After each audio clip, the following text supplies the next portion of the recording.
जय श्री कृष्णा। राधे राधे। दोस्तों, स्वागत है आपका अपने चैनल में। आज हम सुनाएंगे आपको वैशाख में सुनी जाने वाली पौराणिक कथा। तो ये कहा जाता है कि वैशाख मास के महीने में स्नान करके तुलसी, पीपल या खेजड़ी के वृक्ष में जल से सींचकर नियमित रूप से इन कथाओं को सुने तो हमारी सभी मनोकामनाएं पूर्ण हो जाती हैं। कथा इस प्रकार है। एक बार की बात है, एक राजा था। वह वैशाख मास में प्रतिदिन गंगा स्नान किया करता था। राजा का आदेश था कि मुझसे पहले गंगा में कोई भी स्नान नहीं करेगा, लेकिन अगर किसी ने मेरे से पहले स्नान किया तो अगर वह पुरुष है तो मैं उसे अपना आधा राजपाट दे दूंगा, और अगर स्त्री है तो उससे विवाह कर लूंगा। अब राजा ने जोश में ये कह तो दिया, लेकिन उसके मन में एक डर था कि मुझसे पहले कोई स्नान ना कर ले। इसलिए राजा जल्दी ही 4 बजे उठ जाता और स्नान करता, और उसने सिपाहियों को गंगा के तट पर पहरेदारी पर तैनात कर दिया। लेकिन राजा जब प्रतिदिन स्नान करने जाते तो उन्हें शांत जल की जगह हलचल करता हुआ जल दिखाई देता। तब राजा को संदेह हो गया कि अवश्य कोई तो है जो मुझसे पहले गंगा जी में स्नान करता है।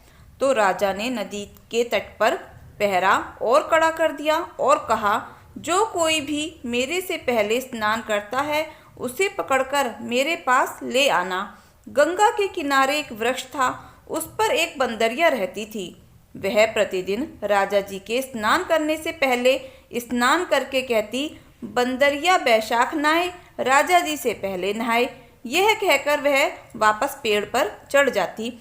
ऐसा करते करते बैशाख का पूरा महीना बीत गया और पहरेदारों को कोई भी सुराग नहीं मिला। किंतु बैशाख की पूर्णिमा के दिन जब राजा के सिपाही पहरा दे रहे थे, तब उन्हें नदी में डुबकी की आवाज़ सुनाई दी। तो पहरेदार दौड़कर नदी के पास आए तो देखा एक बंदरिया नहा रही है और बोल रही है, बंदरिया बैशाख नहाए, राजा जी से पहले नहाए, सवा पहर के तड़के नहाए। ऐसा कहकर जब वो पेड़ पर चढ़ने लगी तो राजा के सिपाहियों ने उसे पकड़ लिया और राजा के पास ले गए। तो राजा का तो यह वचन था कि अगर कोई स्त्री होगी तो मैं उससे विवाह करूंगा। तब राजा को अपने वचन के अनुसार उस बंदरिया से विवाह करना पड़ा। कुछ दिन बीते। बैशाख स्नान के पुण्य से बंदरिया का गर्भ ठहर गया। 9 महीने पूरे होने पर बंदरिया ने राजा से पूछा कि बच्चे के जन्म पर मुझे क्या करना चाहिए, मैं क्या करूंगी, आप मुझे बताओ। तब राजा ने कहा, मैं आपके कमरे में घंटी लगवा देता हूँ। जब भी तुम्हें दर्द हो तब तुम ये घंटी बजा देना, मैं पूरा इंतजाम कर दूंगा। तो राजा ने ऐसा कहकर बंदरिया के महल में घंटी लगवा दी। राजा की तो पहले से ही अन्य रानियां थी ही, उनके कोई संतान नहीं थी। जब उन्हें पता चला कि बंदरिया रानी तो गर्भवती है, तो उन्होंने जाकर उस बंदरिया रानी से अपना ईर्ष्या करने लगी और भावी संतान को नष्ट करने के लिए तरह तरह की योजनाएं बनाने लगी। तो घंटी बंधी हुई देखकर एक रानी ने बंदरिया से इसका कारण पूछा। तो बंदरिया ने सारी बात उनको बता दी कि ये घंटी राजा ने क्यों बंधवाई है। तो रानी ने यह सुनते ही अपने मन में एक साजिश रची और बंदरिया से कहा कि तुम एक बार घंटी बजाकर तो देखो कि राजा जी आते हैं या नहीं। उस टाइम अगर राजा जी नहीं आए तो तुम क्या करोगी। बंदरिया ने उनकी बात सुनकर घंटी बजा दी, क्योंकि बंदरिया बहुत भोली थी। घंटी की आवाज़ से राजा दौड़ता हुआ महल में आया और घंटी बजाने का कारण पूछा। तो बंदरिया ने कहा कि मैंने तो रानी के कहने पर घंटी बजाई थी, लेकिन रानी ने बाहर आने पर कहा कि राजा, आप किसकी बात पर विश्वास कर रहे हो, यह तो एक जानवर है, ना जाने यह कितनी बार घंटी बजाएगी, आप अपना काम छोड़कर कितनी बार आएंगे। हम इतनी रानियां हैं, इस बंदरिया को अच्छी तरह संभाल लेंगे, आपको चिंता करने की कोई ज़रूरत नहीं है। आप ऐसा करें कि घंटा यहाँ से हटवा दीजिए। ऐसा कहकर उन्होंने वह घंटा वहाँ से हटवा दिया। कुछ दिनों बाद जब बंदरिया के बच्चे के जन्म का समय आया तो उसने दूसरी रानियों से पूछा कि अब मैं क्या करूं? तो रानी ने कहा, तुम आंखों पर पट्टी बांधकर सो जाओ। तो बालक के जन्म लेते ही उसके रोने से पहले ही रानियों ने उसे टोकरी में रखकर दासी को दे दिया और कहा कि इसे नदी में प्रवाहित कर आओ, और उस बच्चे के स्थान पर एक पत्थर रख दिया और राजा को जल्दी से समाचार भेज दिया कि बंदरिया ने तो एक पत्थर को जन्म दिया है। जब राजा ने सुना तब वह बहुत दुख, फिर सोचा दूसरी रानियों के भी तो बच्चे नहीं होते, तो ये तो एक बंदरिया है, उससे क्या संतान होगी। दूसरी ओर जब दासी उस सुंदर बच्चे को लेकर जा रही थी तो उसका बिल्कुल भी मन नहीं हुआ कि वह उस बच्चे को नदी में प्रवाहित कर दे। तो वह उस बच्चे को लेकर इधर उधर घूमने लगी। उसे एक गड्ढा दिखाई दिया जहाँ कुम्हार और कुम्हारी मिट्टी खोदने आते थे। तो उसने सोचा कि इस बच्चे को चुपचाप यहाँ पर रख कर चली जाऊं। जैसे ही वह बच्चे को रखकर वहाँ से जाने लगी तो कुम्हार और कुम्हारी आ गए। तो उन्होंने पूछा कि ये बच्चा किसका है और यहाँ पर क्यों रखा है। तब दासी ने सारी बात उन दोनों को बता दी और कहा कि आप किसी को ना बताएं, वरना वो रानियां मुझे जान से मार देंगी। तो सारी बातें जानकर जब फिर उन दोनों ने कहा ठीक है, क्योंकि कुम्हार निसंतान था, उसने बच्चे को ईश्वर का वरदान समझकर अपने घर ले गया और उन दोनों ने उसे बड़े प्यार से पाला। बड़ा होने पर बालक को बता दिया कि तुम बंदरिया के पुत्र हो, जिसे रानियां मारना चाहती थी। ऐसा कहकर उसे सारी जानकारी से अवगत करा दिया। तो एक दिन वह बालक कुम्हार के बनाए हुए मिट्टी के हाथी घोड़े लेकर पनघट पर गया और वहां दासियों को देखकर कहने लगा कि आओ मेरे मिट्टी के हाथी घोड़े पानी पी लो, आओ मेरे मिट्टी के हाथी घोड़ों पानी पी लो। यह कहकर यह दासियों ने सुना तो वे जोर जोर से हंसने लगी और बोली, अरे मूर्ख, कभी कोई मिट्टी के हाथी घोड़े भी पानी पीते हैं? तो इस पर बच्चे ने कहा कि जब बंदरिया एक पत्थर को जन्म दे सकती है तो मिट्टी के हाथी घोड़े पानी क्यों नहीं पी सकते। तो वो दासियां जल्दी जल्दी आई, महल में रानियों को सब बात बताई। पनघट पर एक बालक बैठा है और ऐसा बोल रहा है, हमें तो लगता है वह बालक जिसे आपने भेजा था वही राजा का पुत्र है। तो सारी रानियां उसे मारने के लिए फिर से साजिश रचने लगी और दूसरे दिन उन्होंने गोंद के लड्डू बनाकर दासी को दे दिए और कहा कि उस बालक को ये दे देना। तब दासी के कहे अनुसार वो लड्डू ले जाकर उस बालक को दे दिए। तो विष्णु भगवान की कृपा से वो लड्डू तो गोंद और बादाम के बन गए और उस बच्चे ने लड्डू खाए तो उस बालक की मृत्यु नहीं हुई। उसने खाकर कहा कि ये लड्डू तो बहुत ही स्वादिष्ट बने हैं। तो फिर दासी ने आकर यह समाचार रानी को बता दिया कि उस बालक को कुछ भी नहीं हुआ, कुछ भी नहीं बिगड़ा। तो सारी रानियां राजा के पास गईं और कुम्हार के बारे में उल्टी सीधी बातें बोलकर राजा के कान भर दिए और कहा कि कुम्हार को देश से बाहर कर दो। तो राजा ने कुम्हार को देश से निकलने का आदेश दे दिया। कुम्हार जाकर जंगल में रहने लगा। जंगल में रहते रहते एक वर्ष बीत गया। दूसरे साल जब चैत का महीना आया तो गणगौर की पूजा के दिन वह वानर पुत्र बगीचे के बाहर 108 करवे और 108 गोलियां लेकर बैठ गया और घड़े में जल भर लिया। तो साहूकार की बेटियां गणगौर बनाने के लिए मिट्टी लेने के लिए बगीचे में आईं। तो बगीचे में खेलने और झूलने लगी। ऐसा करते करते काफ़ी समय बीत गया तो उन्हें बहुत जोरों की प्यास लगी। तो उन्होंने बंदरिया के बेटे से कहा कि हमें पानी पिला दो। उस लड़के ने कहा कि पानी तो मेरे पास है, पर मेरी एक शर्त है। मेरे पास एक गोली है, उसे खा लो और 7 बार मेरी परिक्रमा कर लो तो मैं तुम्हें पानी पिला दूंगा। तो पहले तो लड़कियों ने मना कर दिया, लेकिन तेज प्यास लगने के कारण वह मान गई। तो इस तरह वह गोली उन लड़कियों ने खाई और युवक के चारों ओर 7 चक्कर लगाए और इस तरह एक के बाद एक लड़की करती गई। तो इस तरह मजबूरीवश लड़कियां गर्भवती हो गईं कुछ दिनों बाद जब उनके माता पिता को पता चला तो उनसे पूछा तो उन्होंने सारी बात बता दी। तो वे सारे साहूकार मिलकर कुम्हार के पास गए और सारा किस्सा बताया और कहा, तुम्हारे बेटे ने हमारी बेटियों से शादी कर ली है, अब इन्हें तुम्हें अपने पास रखना होगा। तब कुम्हार ने कहा, भाई मैं तो बहुत गरीब हूँ, मैं इन्हें नहीं रख सकता। तो सारे साहूकारों ने कहा कि हम तुम्हें खूब सारा धन देंगे, लेकिन हमारी लड़कियां तो तुम्हारे घर की ही बहू बनेंगी। तो इस तरह सारे साहूकारों ने मिलकर खूब सारा दान दहेज देकर अपनी बेटियों को कुम्हार के घर के लिए विदा कर दिया। तो कुम्हार के घर में तो 108 बहुएं हो गईं और कुछ महीनों बाद 108 पोते हो गए। तब इस खुशी में कुम्हार ने एक बड़े उत्सव का आयोजन किया।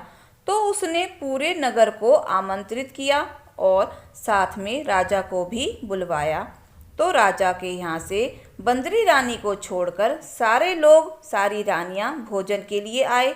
तो बंदरी के पुत्र ने देखा कि मेरी माताजी तो नहीं आई हैं। तब उस लड़के ने राजा से आज्ञा लेकर रथ और पालकी ली और राजमहल चला गया और वहां से अपनी बंदरी माता को लेकर आया। सभा में उसे सबसे ऊंचे आसन पर बैठाया और लड़के ने अपनी सभी पत्नियों से पहले से ही समझा दिया था कि यह बंदरी ही मेरी माता है जिसने मुझे जन्म दिया है। तो एक एक बहुएं बंदरी रानी की चरण स्पर्श करती गईं और एक एक सोने का सिक्का पोते की गोद में वह देती गई। जब राजा की अन्य रानियों ने यह सब देखा तो उन्होंने कुम्हार के पुत्र से इसका कारण पूछा। तब रानियों को विश्वास हो गया कि यह वही बंदरी का पुत्र है। तब रानियों ने मिलकर क्रोधित होकर राजा से कहा कि कुम्हार के लड़के ने हमारा अपमान किया है और इस बंदरिया का सम्मान किया है, इसलिए हम वापस जा रही हैं। लेकिन राजा को तो कुम्हार ने पहले ही सारी सच्चाई बता दी थी, इसलिए उसने रानियों को वहां से बाहर निकाल दिया। फिर अपने पुत्र और सारी बहुओं और पोतों को साथ लेकर महल में आ गया और राजकुमार का बड़े ही हर्षोल्लास के साथ राज्याभिषेक किया गया। राजकुमार ने कुम्हार से महल में रहने का बहुत ही अनुरोध किया, लेकिन जब वह नहीं माना तो राजा ने उसे खूब सारा धन देकर विदा किया। तो इस तरह बैशाख स्नान करने से बंदरिया ने इतना सब कुछ पाया। बैशाख स्नान का इतना महत्व है तो हम सभी को भी बैशाख स्नान अवश्य करना चाहिए। तो हे विष्णु भगवान, जैसा राजा और बंदरिया को दिया वैसा सबको देना। कहानी कहने वालों को, सुनने वालों को और हुंकारा भरने वालों को सबको देना। तो प्रेम से बोलो विष्णु भगवान की जय हो। अब हम आपको सुनाएंगे एक धरती माता की कहानी। एक ब्राह्मणी थी, वह बहुत ही धार्मिक विचारों वाली महिला थी। सभी गांव वाले उसका बहुत ही आदर सम्मान करते थे। कोई भी उसकी शरण में आता तो वह उसकी मदद किया करती थी। मन ही मन भगवान का स्मरण किया करती थी। भगवान की सेवा, पूजा पाठ व जरूरतमंदों की मदद करना उसका परम धर्म था। ऐसा करते करते समय बीतता गया। ब्राह्मणी बिल्कुल बूढ़ी हो चली थी। एक दिन उसे भगवान के घर से बुलावा आया। ब्राह्मणी मरकर भगवान के यहाँ गई। वहाँ जाकर बोली कि मुझे बैकुंठ का रास्ता बता दो। तो स्वर्ग से एक दूत आया और बोला, ब्राह्मणी आपको क्या चाहिए? तब वह बोली, मुझे बैकुंठ का रास्ता बता दो। तो आगे आगे दूत और पीछे पीछे ब्राह्मणी मंदिर तक चले गए। ब्राह्मणी ने बहुत ही दान पुण्य किए थे, तो इसलिए उसे पूरा विश्वास था कि उसके लिए बैकुंठ का रास्ता अवश्य खुलेगा। ब्राह्मणी ने वहां जाकर देखा तो वहां पर बड़ा सारा मंदिर, सोने का सिंहासन, हीरे मोती से जड़ी हुई छतरी थी। चित्रगुप्त जी न्याय सभा में बैठे थे, साक्षात इंद्र के समान शोभा पा रहे थे और न्याय नीति से अपना राज्य संभाल रहे थे। यमराज जी सबको अपने अपने कर्मानुसार दंड दे रहे थे। तो ब्राह्मणी ने वहां जाकर प्रणाम किया और कहा कि मुझे बैकुंठ जाना है। तो चित्रगुप्त जी ने लेखा जोखा सुनाया और कहा कि ब्राह्मणी, तुमने बहुत सारे दान पुण्य किए हैं, परंतु धरती माता की कहानी नहीं सुनी, इसलिए तुम्हारे सिर पर धरती माता का कर्ज है। बैकुंठ में कैसे जाओगी? तो ब्राह्मणी बोली, धरती माता की कहानी के क्या नियम है? मुझे पता नहीं था। तो चित्रगुप्त जी बोले कि कोई 1 साल, कोई 6 महीने, कोई 7 दिन ही सुने, पर धरती माता को कहानी अवश्य सुननी चाहिए। फिर उसके बाद इसका उद्यापन कर देना चाहिए। धरती माता की कहानी सुनने से जाने अनजाने में किए हुए पाप धरती माता हर लेती हैं। स्वर्गलोक में धर्म को ही स्थान प्राप्त है, इसलिए पाप के लिए कोई भी जगह नहीं है। धरती माता की कहानी पीपल के पेड़ के नीचे बैठकर सुननी चाहिए। तो यह सुनकर ब्राह्मणी हाथ जोड़कर प्रार्थना करने लगी कि मुझे 7 दिन के लिए पृथ्वीलोक पर वापस भेज दो, मैं कहानी सुनकर वापस आऊंगी। जो चित्रगुप्त जी ने उसका लेखा जोखा किया और 7 दिन के लिए पृथ्वी पर भेज दिया। ब्राह्मणी फिर से जीवित हो गई। ब्राह्मणी ने अपने परिवार वालों से कहा कि मैं 7 दिन के लिए धरती माता की कहानी सुनने के लिए जीवित हुई हूँ। इस कथा के सुनने से ही बड़ा पुण्य मिलता है। तो ब्राह्मणी ने पीपल के पेड़ के नीचे बैठकर अपने परिवार के साथ 7 दिन तक धरती माता की कथा सुनी। 7 दिन पूरे होने पर वापस धर्मराज जी का बुलावा आया और ब्राह्मणी को बैकुंठ में श्री हरि के चरणों में स्थान प्राप्त हुआ। जो कोई प्राणी धरती माता की कथा सुनता है और तो उसकी मृत्यु के समय उसके सारे पाप कर्म धरती माता हर लेती हैं और उस प्राणी को बैकुंठ में वास मिलता है। तो प्रेम से बोलो धरती माता की जय हो। तो यह भी कहा जाता है कि जो भी धरती माता की कहानी कहता या सुनता है, धरती माता सदैव उसकी रक्षा करती हैं, वह हमेशा सुखी और संपन्न रहता है। तो हे धरती माता, जैसे आपने उस बुढ़िया माई की रक्षा करी, वैसे सबकी रक्षा करना, कहने वालों को, सुनने वालों को, हुंकारा भरने वालों की सभी की मनोकामनाएं पूर्ण करना और सबको सुखी रखना। तो प्रेम से बोलो धरती माता की जय हो। अब हम सुनाएंगे आपको लक्ष्मी माता की कथा, जो बैसाख के महीने में पूरे महीने नित्य नियम से सुननी चाहिए, जिससे आपके घर में अन्न धन के भंडार भर जाएंगे। तो कहानी इस प्रकार है, लक्ष्मी माता की पावन कथा। एक गांव में एक साहूकार रहता था। साहूकार की एक बेटी थी। वह हर रोज पीपल सींचने जाया करती थी। पीपल के वृक्ष में से लक्ष्मी जी प्रकट होती थीं और चली जाती थीं। एक दिन लक्ष्मी जी ने साहूकार की बेटी से कहा कि तू मेरी सहेली बन जा। तब लड़की ने कहा, मैं अपने घर पर पिताजी से पूछकर आऊँगी और कल आकर तुम्हें बता दूँगी। तो साहूकार की बेटी ने घर जाकर अपने पिता को सारी बात बताई। तब उसके पिताजी बोले, बेटी, वह तो लक्ष्मी जी हैं, अपने को और क्या चाहिए, तू लक्ष्मी जी की सहेली बन जा। तो उसने कहा, ठीक है बाबा, जैसा आप कहेंगे मैं वैसा ही करूँगी। जब वो लड़की दूसरे दिन पीपल सींचने गई तो जाकर लक्ष्मी जी से कहा कि हाँ, मैं तुम्हारी सहेली बन जाऊँगी। तब दोनों सहेलियाँ बन गईं। तब एक दिन लक्ष्मी जी ने कहा, तुम मेरे घर खाने पर आना, मैं तुम्हें न्योता देती हूँ। तब घर आकर लड़की ने माँ बाप को कहा कि मेरी सहेली तो मुझे खाने पर बुला रही है, न्योता दिया है। तो उसके माता पिता ने कहा कि बेटा जरूर जाना, लेकिन संभल कर जाना, ध्यान से जाना। तब वह लड़की लक्ष्मी जी के यहाँ भोजन करने गई। तो लक्ष्मी जी ने उसे शाल दुशाला ओढ़ने के लिए दिया, रुपए दिए, सोने की चौकी और सोने की थाली में 36 प्रकार के भोजन करवाए। इतना अच्छा भोजन देखकर वह लड़की बहुत खुश थी, बहुत ही खुश हुई और बड़े ही चाव से उसने भोजन किया। जैसे ही वह भोजन करके जाने लगी तो लक्ष्मी जी ने उसका पल्ला पकड़ लिया और कहा कि मैं भी तेरे घर भोजन करने आऊँगी। तो उसने कहा, ठीक है, आ जाना। तब वह घर आकर चुपचाप बैठ गई। तब उसके पिताजी ने पूछा कि बेटी, सहेली के घर से भोजन करके आई है और बताया भी नहीं कि क्या कुछ खाया और इतना उदास क्यों बैठी है।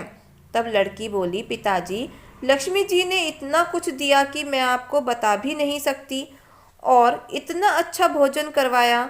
सोने की चौकी पर सोने की थाली के अंदर 36 प्रकार के भोजन मुझे खिलाए थे, लेकिन जब मैं वापस आने लगी तो लक्ष्मी जी ने मेरा पल्ला पकड़ लिया और कहा कि मैं भी तुम्हारे घर भोजन करने आऊँगी।